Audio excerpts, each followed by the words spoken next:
नागपुरातल्या वाठोडा पोलीस ठाणे हद्दीत प्रजापती नगरात एकाची डोक्यावर वार करून निर्घृण हत्या करण्यात आली। तुर्तास पोलीस मारेकऱ्याचा शोध घेत आहेत। प्रजापती नगरातील एका गोदामासमोर अज्ञात व्यक्तीचा रक्ताने माखलेला मृतदेह पडून असल्याची माहिती पोलीस नियंत्रण कक्षाला मिळाली होती।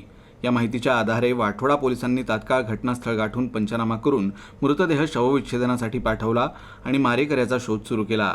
मनोज बंजारे असं मृताचं नाव असून तो आदर्शनगर झोपडपट्टीत राहणारा होता। मनोजला दारू पिण्याचं व्यसन होतं आणि तो कचरा वेचायचा। मित्रासोबत दारू पिऊन झालेल्या वादात त्याच्या मित्रानंच त्याची हत्या केल्याचा संशय व्यक्त केला जातोय। या प्रकरणी वाठोडा पोलीस अधिक तपास करत आहेत।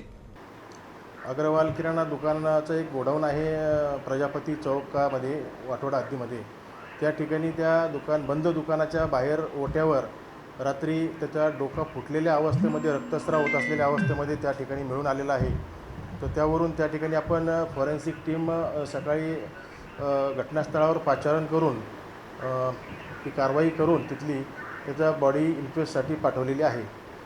याच्यामधला मोटिव्ह आणि आरोपी संदर्भात अद्याप माहिती मिळालेली नाही। त्याचा शोध सुरू आहे।